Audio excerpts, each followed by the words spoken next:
ඇයි ශිෂ්‍යෝ විදේශ වෛද්‍ය අධ්‍යාපනයට යොමු මේ විභාගේ පාස් වුණායින් පස්සේ ඔයත් ආපහු අර පාත්වයක දිගේම ලංකාවේ වෛද්‍යවරයෙක් විදිහට යන්න පුළුවන්. මොන වගේ රටවල්ද තියෙන්නේ විදේශ වෛද්‍ය අධ්‍යාපනයට සහ අපි සලකන්න ඕනේ මොන වගේ කරුණු හොඳ රටක් තෝරගන්න. වල මොන වගේ යුනිවර්සිටිස්ද ලංකාවේ වැඩිපුර තෝරගන්නේ? බෙලරුස් වල මේ වෙත්ති ලංකාවේ ශිෂ්‍යයෝ ඉගෙනුම ලබන විශ්වවිද්‍යාල 4ක් තියෙනවා.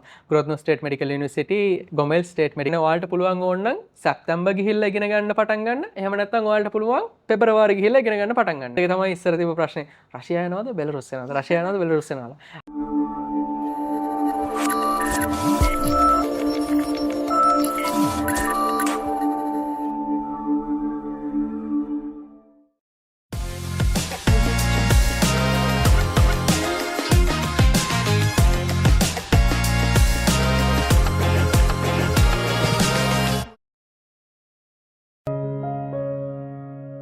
හැම දෙනාම ආදරෙන් පිළිගන්නවා අපේ A level to graduation podcast series එකට. ඉතින් මේ තියෙන අපේ series එකේ දෙවෙනි episode එක. අපේ කලින් episode එක බැලුවා නම් ඔයගොල්ලෝ දකින්න ඇති අපි කලින් කතා කරා A level වලදී කියන්නේ A level ඉවුණාට පස්සේ මොන වගේ pathwaysද තියෙන්නේ සහ විශේෂයෙන්ම අපි හිතමු bio stream එකෙන් කරපේ කියන්නේ ජීව විද්‍යාංශයෙන් හදාපු කෙනෙක්ට මොන වගේ pathwaysද තියෙන්නේ. එතකොට ඊටත් අමතරව විදේශ වෛද්‍ය අධ්‍යාපනයක් තෝරගන්නවා නම් ඒකට අවශ්‍ය කරන්නේ මොන වගේ බේස් එකක් දෙන්නේ මොන වගේ ෆවුන්ඩේෂන් එකක්ද කියන එක අපි එදා කතා කරා. ඉතින් අද අපි ඊටත් වඩා ගැඹුරින් කතා කරන්න ලෑස්ති වෙලා ඉන්නවා. මොන වගේ රටවල් වලද ඔයගොල්ලන්ට ඔප්ෂන්ස් තියෙන්නේ මොන වගේ වෛද්‍ය විශ්වවිද්‍යාලයක්ද අපි තෝරගන්න ඕනේ. එතකොට ඒකෙදි අපි බලන්න ඕනේ සැලකිය යුතු කරුණු මොනවද මේ වගේ ගොඩක් දේවල් අද අපි කතා කරන්න බලාපොරොත්තු වෙනවා. ඉතින් අදත් අපිත් එක්ක එකතු වෙලා ඉන්නවා ડોક્ટર උපේන්ද්‍ර අපිත් එක්ක මේ ගැන ගොඩාක් දේවල් කතා කරන්න. මොකද ડોક્ટર උපේන්ද්‍ර ඇවිල්ලා ගොඩාක් එක්ස්පීරියන්ස් තියෙන කෙනෙක් ගොඩාක් අත්දැකීම් තියෙන කෙනෙක් මේ සම්බන්ධ. ඉතින් ડોક્ટર අපි ආදරෙන් එකතු කරගන්නවා අදත් අපේ එපිසෝඩ් එකට මේ සීරීස් එකේ. ඉතින් මම මුලින්ම සරල ප්‍රශ්නකින් පටන් ගන්න කැමතියි. ඇයි කියන්නේ ශිෂ්‍යෝ විදේශ වෛද්‍ය අධ්‍යාපනයට යොමු වෙන්නේ? විදේශ වෛද්‍ය අධ්‍යාපනයට යොමු වෙන්නේ. ඔව් අතරම හොඳ ප්‍රශ්නයක්. අපි ගත්තොත් එහෙම අපේ A level විභාගයෙන් පස්සේ කෙනෙක්ට වෛද්‍ය විශ්වවිද්‍යාලයකට යනවා නම් යන්න පුළුවන් pathways දෙකක් තියෙනවා. එකක් අපේ කෙලින්ම යන pathway එක. කියන්නේ A level වලින් හොඳ රිසල්ට් එකක් ගන්නවා. ඊට පස්සේ අපි ලංකාවේ වෛද්‍ය විශ්වවිද්‍යාලයක් තෝරගන්නවා. ඊට පස්සේ වෛද්‍ය විශ්වවිද්‍යාලයේ අවසාන වසර දක්වා ගිහිල්ලා ඒකේ විභාගයෙන් පස්සේ ලංකාවේ ඉන්ටර්න්ෂිප් එකට සිලෙක්ට් වෙනවා. ඊට පස්සේ එතනින් වෛද්‍යවරයෙක් බවට පත් වෙනවා. හිතන්න යම් කිසි කෙනෙක්ට ওই පාත් එක වැහුණයි කියලා. හැබැයි ඒ කෙනාට දුක් වෙන්න දෙයක් නැහැ. මොකද තව එක පාත් එකක් තියෙනවා ආපහු ගිහිල්ලා ওই පාරටම කනෙක්ට් වෙන්න. ඒක ගැන තමයි අපි ගොඩක් වෙලාවට විදේශ වෛද්‍ය අධ්‍යාපනය කියලා කියන්නේ. අපි හිතුවොත් එහෙම ලංකාවේ තියෙන සීමිත ඉඩකඩත් එක්ක විශ්වවිද්‍යාලවල වෛද්‍ය විද්‍යාව හැදෑරීම සඳහා ගොඩක් හොඳ රිසාල් තියෙන සිසුන් පවා විදේශ වෛද්‍ය අධ්‍යාපනය හදාරන්න පෙළමෙන්න ගන්නවා. මොකද කිව්වොත් ලංකාව ගත්තොත් එහෙම අපිට ගොඩක් වෙලාවට ලංකාවේ දිස්ත්‍රික් පදනම මත ඒ වගේම ගත්තොත් එහෙම ඉසෙට් ස්කෝර්ස් නම් මනම් ඒ හැම දෙයක්ම දිස්ත්‍රික්කයේ ස්ටුඩන්ට්ස්ලා කියන්නේ ගොඩක් වෙලා ඔව් ඉසෙට් ස්කෝර් එක ඒ හැම දෙයක්ම සලකලා බලලා ලංකාව විශ්වවිද්‍යාලවලට යම්කිසි ප්‍රමාණයක් ගන්නවනේ. හැබැයි තව ගොඩක් කට්ටියකට මේ අවස්ථාව මගහැරනවා. ඉතින් ඒ ගොඩක් දෙනෙක් යොමු වෙන්න ගන්නවා වෛද්‍ය විද්‍යාව හදාරන්න විදේශ විශ්වවිද්‍යාලයකට ගිහිල්ලා. එතකොට ඒ පාත්වය එක යන්නේ වෙන රටක විශ්වවිද්‍යාලයකට ගියා. ඒකේ වෛද්‍ය විද්‍යාව හැදෑරුවා. ඊට පස්සේ එතනින් උපාධිය ලබා ගන්නවා. ඊට පස්සේ ආපහු ලංකාවට එනවා. මෙන්න මෙතන මේ පාත්වේස් එක කනෙක්ට් වෙන තැන පුංචි එක්සෑම් එකක් තියෙනවා. ERPM එක්සෑම් එක කියලා. ඔබ මේ විභාගේ පාස් වුණායින් පස්සේ ඔයත් ආපහු අර පාත්වය එක දිගේම ලංකාවේ වෛද්‍යවරයෙක් විදිහට යන්න පුළුවන්. ලංකාවේ නැත්නම් ඔබට අවශ්‍ය නම් වෙන ඕනෙම රටකට උනත් යන්න පුළුවන්කම තියෙනවා. විදේශ විශ්වවිද්‍යාලයකට ගිහිල්ලා අධ්‍යාපනය හදාරන්න. ඉතින් ගොඩක් වෙලාවට අපේ රටේ ශිෂ්‍යයෝ වෛද්‍ය විද්‍යාව හදාරන්න විදේශ රටවලට යන්න පෙළඹෙනවා. මෙන්න මේ හේතු නිසා. මොකද එක පාත්වය එකක් වැහුණයි කියලා හැම පාත් එකම වෙහලා යන්නේ නැහැ කියන එක. තව අවස්ථාවක් තියෙනවා. එහෙනම් අපි කතා කරමු අපේ කතාව ආරම්භ කරමු මෙහෙම. විදේශ වෛද්‍ය අධ්‍යාපනයට යනවා නම් දැන් රටවල් තියෙනවානේ අපි එක ෆීල්ඩ්ස් වල තියෙන රටවල් තියෙන හොඳ රටවල් තියෙනවා. එතකොට මොන වගේ රටවල්ද තියෙන්නේ විදේශ වෛද්‍ය අධ්‍යාපනයට සහ අපි සලකන්න ඕනේ මොන වගේ කරුණුද ඒ වගේ හරියට කියන්නේ හොඳ රටක් තෝරගන්න. අපි මුලින්ම සලකන්න ඕනේ කරුණු මොනවද කියන එක ගැන කිව්වොත් එහෙම තනිෂක්ක අපි මුලින්ම බලන්න ඕනේ ගොඩක් දුරට මේක ශ්‍රී ලංකා වෛද්‍ය සභාවේ නිර්දේශිත විශ්වවිද්‍යාලයද කෙනෙක අනුමැති තියෙන විශ්වවිද්‍යාලද කෙන මොකද කිව්වොත් එහෙම හිතන්න තනිශක් යනවා කියලා එම යනවනම් ඒකෙන් පස්සේ ගිහිල්ලා අපෝ ලංකාවට එන්න බලාපොරොත්තුව තියෙන ලංකාවේ වෛද්‍යවරයෙක් විදිහට පුහුණු වෙන්න බලාපොරොත්තුවක් තියෙනවනම් අනිවාර්යයෙන්ම අපි මුලින්ම බලන්න ඕනේ ශ්‍රී ලංකා වෛද්‍ය සභාව මගින් ඒක නිර්දේශ කරලා තියෙනවද කියන එක. ඊට අමතරව අපි බලන්න ඕනේ අර කලින් එපිසෝඩ් එකේදී කතා කරා අපේ කොච්චර වියදමක් යනවද ඒ වගේම අපේ අවසාන බලාපොරොත්තුව මොකක්ද අපි ලංකාවට ඇවිල්ලා වෛද්‍යවරයෙක් වෙන එකද එහෙම නැත්නම් වෙන රටකට ගිහිල්ලා වෛද්‍යවරයෙක් වෙන එකද එහෙම වෙනවා නම් ඒ රටවල් වලින් නිර්දේශ කරලා තියෙන විශ්වවිද්‍යාලයක්ද ඒ වගේම තමයි අපි ඊට පස්සේ බලන්න ඕනේ අපි යන රට මොකක්ද ඒ රටේ භාෂාව ඊට පස්සේ අපිට ඒ රටේ වෛද්‍ය විද්‍යාව උගන්වන භාෂාව ඒ වගේම අපි බලන්න ඕනේ ඒ රටවල් වලට ගියාම කොහොමද ඒ රටවල පරිසරය ඒ වගේම ඒ රට ජීවත් වෙන්න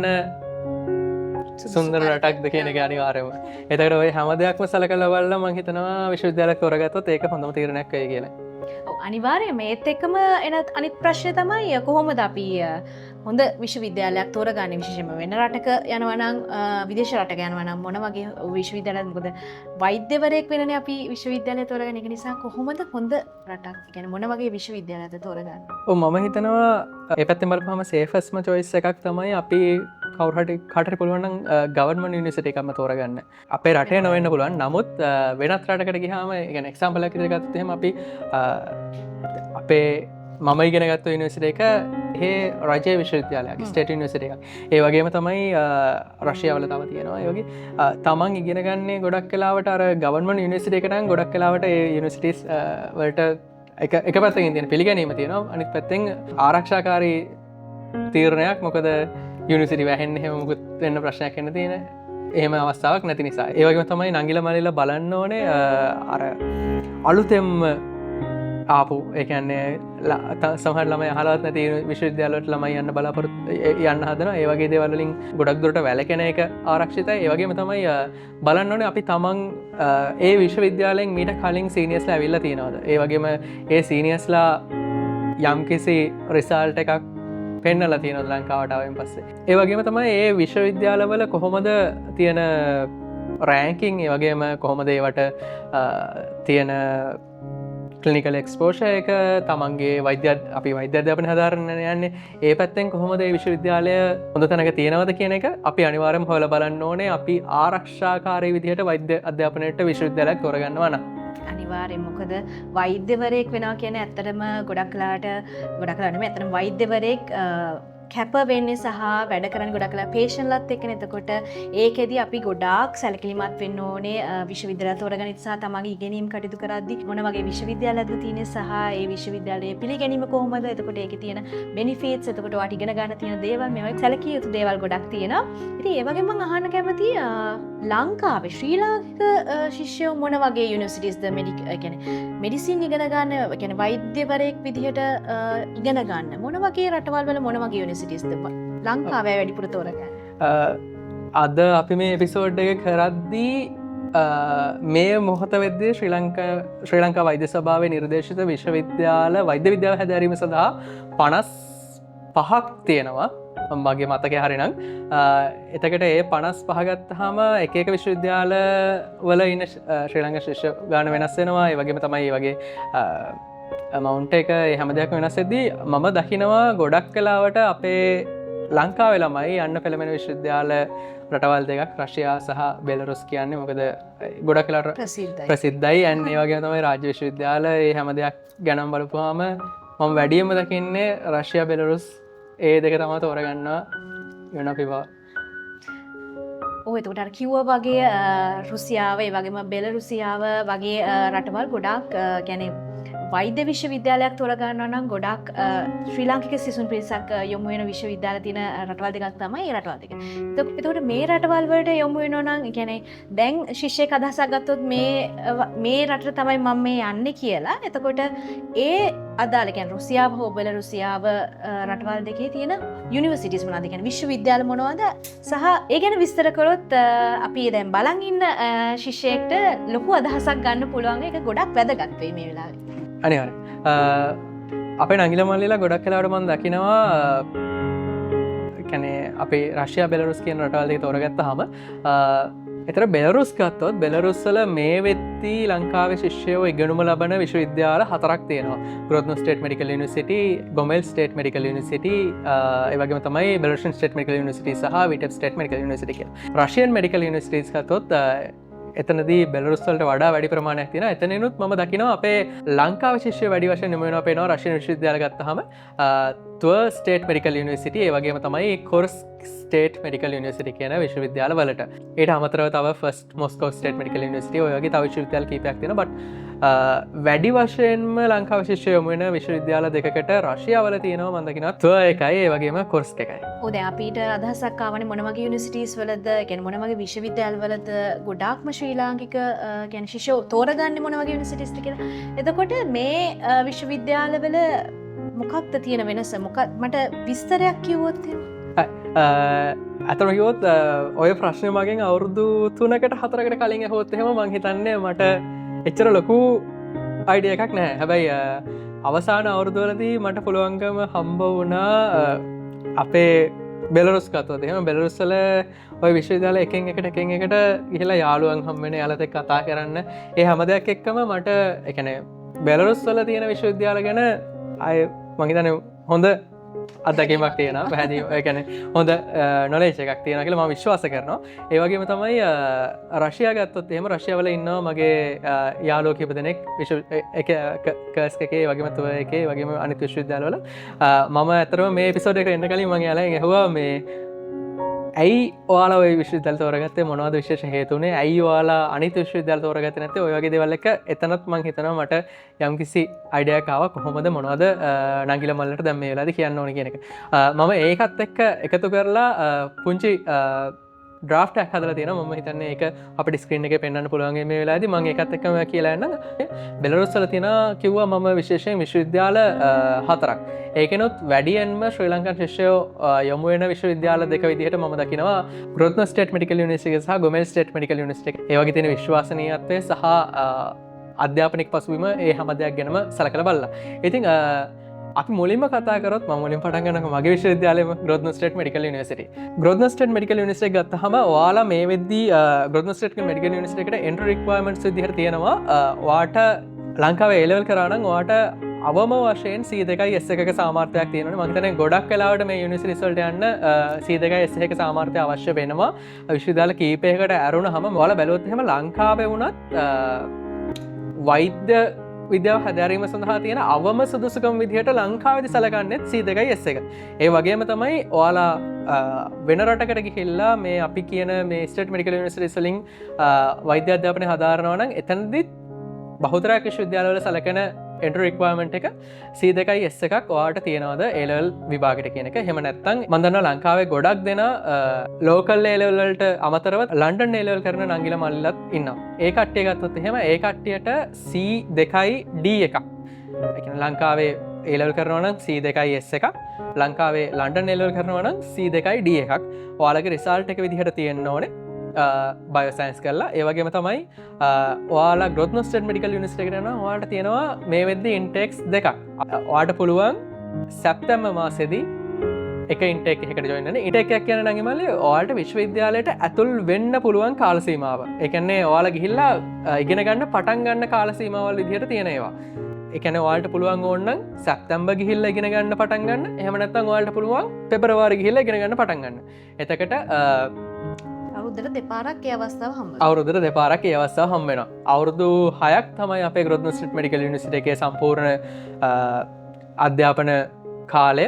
6ක් කියවට ගොඩක් දුරට අවුරුදු 5යි මාස 8ක් වගේ කාලයක් තමයි එන්නේ. එතකොට ග්‍රොත්නෝ ස්ටේට් මෙඩිකල් යුනිවර්සිටි එකෙන් අපිට හම්බ වෙන්නේ MD කියන ඩිග්‍රී එක. මේක අර ඔයාලා අහලා තියෙන MBBS ලංකාවෙන් දෙන උපාධිය තියෙන්නේ. ඒකත් එක්කම සමානව සලකන යුරෝපියන් මෙඩිකල් යුනිවර්සිටිස් වලින් ගොඩක් වෙලාවට ලබා දෙන ඩිග්‍රී එක තමයි MD කියලා සලකන්නේ. ග්‍රොත්නෝ ස්ටේට් මෙඩිකල් යුනිවර්සිටි එකේ මේ වෙද්දී ගොඩක් ඉවෙන්ට්ස් ස්ටුඩන්ට් ලයිෆ් එක එන්ජොයි කරන්න පුළුවන් ලොකු ඉවෙන්ට්ස් වගේක් යුනිවර්සිටි එකෙත් අවුරුද්දක් පාසා සිද්ධ වෙනවා. සහ මෙතනදී මම කියන්න ඕනේ මම හිතන්නේ ඩොක්ටර් ස්ටුඩන්ට් යුනියන් ප්‍රෙසිඩන්ට් වෙලා හිටියේ නේද යුනිවර්සිටි 2023 23-24 අවුරුද්දදී මම ස්ටුඩන්ට් යුනියන් ප්‍රෙසිඩන්ට්ලා හිටියා. ඒ වෙද්දී කියන්නේ අපේ ග්‍රෝත් ස්ටේට් මෙඩිකේෂන් එක කොච්චර විශාල ශ්‍රී ලංකන් ශිෂ්‍යයන් පැත්තෙන් කොච්චර විශාලයිද කිව්වොත් ඒ වෙද්දී හිටපු කියන්නේ ලංකාව සොරි අපි ලෝක ගත්තොත් ලෝක තියන ඔක්කොම මෙඩිකල් යුනිවර්සිටි ඉස්සරහින් ඉගෙන ගන්න ශ්‍රී ලංකන් ශිෂ්‍යයෝ බැලුවොත් ඒ වෙද්දී ග්‍රෝත් ස්ටේට් මෙඩිකල් යුනිවර්සිටි එකේ තමයි වැඩිම ශ්‍රී ලාංකික වෛද්‍ය ශිෂ්‍ය පිරිසක් ඉගෙන ගත්තේ. එතකට තාමත් එහෙමයි තාමත් ලොකු වෛද්‍ය ශිෂ්‍ය සංඛ්‍යාවක් ඉන්නවා. ඒ හැමෝමත් එක්ක එකතු වෙලා ලොකු ඉවෙන්ට් සංඛ්‍යාවක් සිද්ධ කරනවා. ඊට අමතරව විශේෂම හේතුව ග්‍රෝත් ස්ටේට් මෙඩිකල් යුනිවර්සිටි එක ඔයාලා තෝරගන්නවා නම් මම ග්‍රෝත් ගැන කියන වැඩිද මන්ද. ඒ වගේම තමයි ග්‍රෝත් ස්ටේට් මෙඩිකල් යුනිවර්සිටි එක තෝරගන්නවා නම් තියෙන විශේෂම හේතුවක් තමයි ග්‍රෝත් ස්ටේට් මෙඩිකල් යුනිවර්සිටි එක විසින් ශ්‍රී ලංකාවේ ස්ථාපනය කරලා තියෙනවා official office and information centre වෙන කොහෙන්ද මේ රෙක් කැම්පස් එකේම පිහිටලා තියෙනවා. ඉතින් අපේ නංගිලා මල්ලිලාට පුළුවන් අර විශ්වාසදායකම තැනින් ග්‍රෝත් ස්ටේට් මෙඩිකල් යුනිවර්සිටි එක ගැන තීරණය අරගෙන ඒ වගේම හරිම විස්තර අරගෙන යුනිවර්සිටි එකත් පිළිගැනීමක් ඇතුවම යුනිවර්සිටි එකට යන්න පුළුවන්කමක් තියෙනවා. අපි වැඩි විස්තර කතා කරන්නේ අපි ඉක්මනට යමු ගෝමෙල් ස්ටේට් මෙඩිකල් යුනිවර්සිටි එකට යන්න. නැත්නම් මම ග්‍රෝත්නෝ ගැනම කතා කර ඉඳි. ගෝමෙල් ස්ටේට් මෙඩිකල් යුනිවර්සිටි එකත් ඒකෙත් අධ්‍යාපන පාඨමාලා කාලය අවුරුදු 6ක් තමයි වෙන්නේ. අර වගේම තමයි රිසල්ට් එක අවශ්‍ය වෙන්නේ. ඒ වගේම තමයි ග්‍රෝත්නෝ ස්ටේට් මෙඩිකල් යුනිවර්සිටි වගේම ගෝමෙල් ස්ටේට් මෙඩිකල් යුනිවර්සිටි එකෙත් ඉගෙන ගන්න භාෂාව වෙන්නේ ඉංග්‍රීසි. ගෝමෙල් ස්ටේට් මෙඩිකල් යුනිවර්සිටි එකෙත් විශාල ශිෂ්‍ය සංඛ්‍යාවක් ඉන්නවා. ඒ වගේම තමයි මම පෞද්ගලිකව ගත්තොත් බෙලරුස්වල තියෙන මට දැක ලස්සනම සිටිය එකක් ගොමෙල් ස්ටේට් එක කියන්නේ. ඒවගේ ගොමෙල් ස්ටේට් මෙඩිකල් යුනිවර්සිටි එකත් ගොමෙල් ස්ටේට් මෙඩිකල් යුනිවර්සිටි එකෙත් ඉන්ටේක් දෙකක් තියෙනවා ග්‍රෝත් ස්ටේට් මෙඩිකල් යුනිවර්සිටි එකේ වගේම. හරි මම වැඩි විස්තර එක විශ්වවිද්‍යාල ගැන ලොකුවටම කතා කරන්නේ නැතුව මම කෙටියෙන්ම කිව්වොත් අර විස්තර ටික තියෙනවා. ඒ වගේම තමයි ගොමෙල් ස්ටේට් මෙඩිකල් යුනිවර්සිටි ලොකු ශ්‍රී ලාංකික ප්‍රජාවක් ඉන්නවා. ඒ වගේම තමයි ගොමෙල් ස්ටේට් මෙඩිකල් යුනිවර්සිටි එකේ ග්‍රැජුවේට් වෙලා මේ වෙද්දි රිසල්ට් පෙන්නපු ගොඩක් කට්ටිය ඉන්නවා. ඒ වෙලාවෙම මම පොයින්ට් එකක් ඇඩ් කරනවා ග්‍රෝත් ස්ටේට් මෙඩිකල් යුනිවර්සිටි එකට. මට සමාව වෙන්න ඕනේ මම ආපහු ග්‍රෝත් ස්ටේට් මෙඩිකල් යුනිවර්සිටි එකට එනකොට ග්‍රෝත් ස්ටේට් මෙඩිකල් යුනිවර්සිටි එකෙත් මේ පාර ERPM විභාගය ගත්තොත් එහෙම අපි ERPM ගැන පස්සේ කතා කරමු අනිවාර්යයෙන්ම එපිසෝඩ් එකකදී. ERPM කියන්නේ ලංකාවට ආවයින් පස්සේ ලංකාවේ වෛද්‍ය විද්‍යාව හදාරන්න සුදුසුකම් ලබන විභාගය. ඉතින් ඒකෙදිත් ග්‍රෝත් ස්ටේට් මෙඩිකල් යුනිවර්සිටි එකේ ඒ කියන්නේ ERPM පාස් වුණු ශිෂ්‍යයන් 500 දෙනාගෙන් 150කට ආසන්න ශිෂ්‍ය සංඛ්‍යාවක් ඉන්න ග්‍රෝත් ස්ටේට් මෙඩිකල් යුනිවර්සිටි එකේ. හිතන්න විශ්වවිද්‍යාල 55කින් විවිධ රටවල් වලින් ඉගෙනගෙන එන කට්ටියගෙන් අන්තිමට පාස් වෙන 500 ගානෙන් එතනිනුත් 150කට ආසන්න පිරිසක් ග්‍රෝත් ස්ටේට් මෙඩිකල් යුනිවර්සිටි එකේ. ලොකු ප්‍රමාණයක් අනිවාර්යෙන්.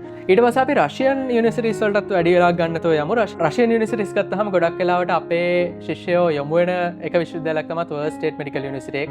ට්වර්ස් ස්ටේට් මෙඩිකල් යුනිවර්සිටි එක ගත්තාම ඔයාලට පේනවා මේ ස්ක්‍රීන් එකේ ට්වර්ස් ස්ටේට් මෙඩිකල් යුනිවර්සිටි එක ගත්තොත් එහෙම ට්වර්ස් ස්ටේට් මෙඩිකල් යුනිවර්සිටි එකට අවුරුදු 100කට වැඩි ඉතිහාසයක් තියෙනවා. ට්වර්ස් ස්ටේට් මෙඩිකල් යුනිවර්සිටි එකෙත් මේ වෙද්දි ලොකු වෛද්‍ය ශිෂ්‍ය සංඛ්‍යාවක් ඉගෙනුම ලබනවා. ඒ වගේම ශ්‍රී ලංකාවේ වෛද්‍ය සභාවේ නිර්දේශය සහිතව හොඳ අධ්‍යාපනයක් දෙන විශ්වවිද්‍යාලයක් විදිහට ට්වර්ස් ස්ටේට් මෙඩිකල් යුනිවර්සිටි එක හඳුන්වන්න පුළුවන්. ඒ වගේම ට්වර්ස් ස්ටේට් මෙඩිකල් යුනිවර්සිටි එක ගත්තොත් එහෙම ට්වර්ස් ස්ටේට් මෙඩිකල් යුනිවර්සිටි එකේ එක ඉන්ටේක් එකක් තියෙනවා සැප්තැම්බර් මාසයේදී. ඒ වගේම තමයි ට්වර්ස් ස්ටේට් මෙඩිකල් යුනිවර්සිටි එකේ මේ වෙද්දිත් රටවල් 50කට වැඩි සංඛ්‍යාවකින් විදේශ වෛද්‍ය ශිෂ්‍යයෝ ඇවිල්ලා ඉගෙනම ලබනවා.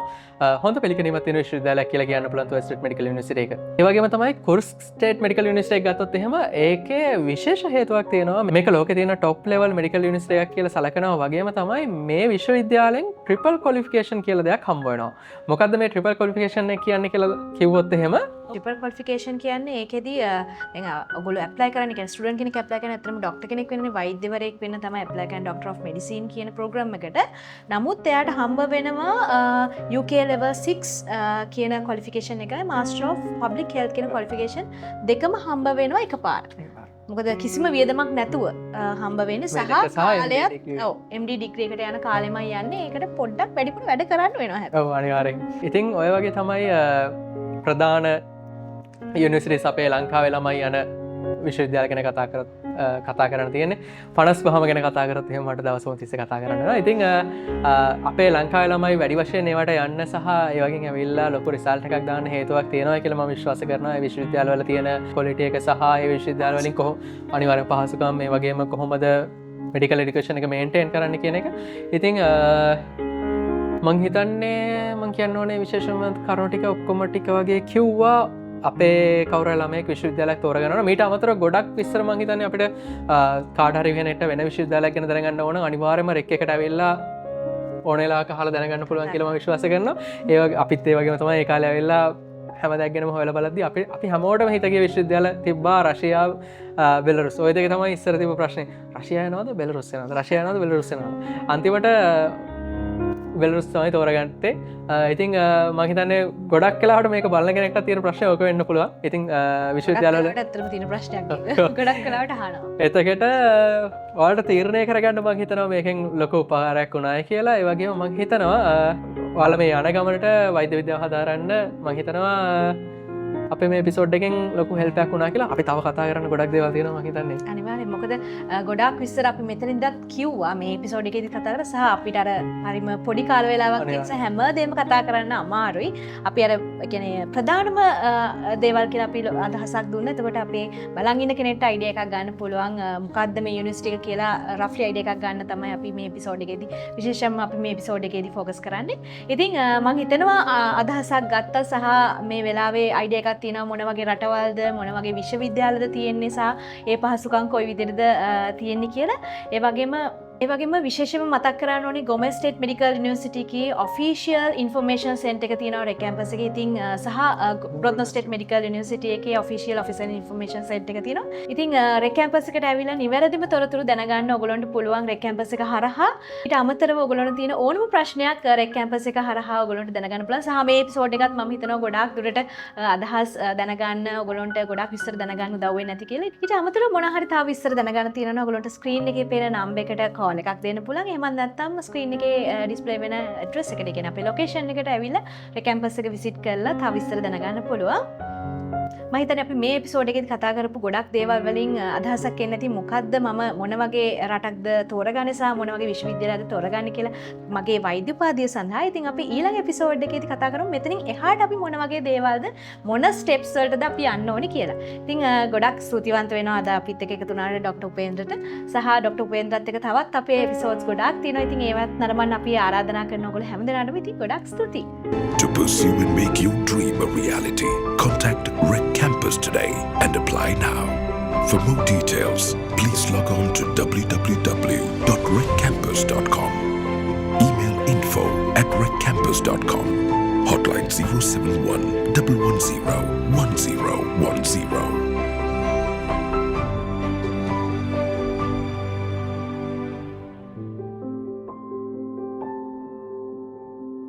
Rec Campus.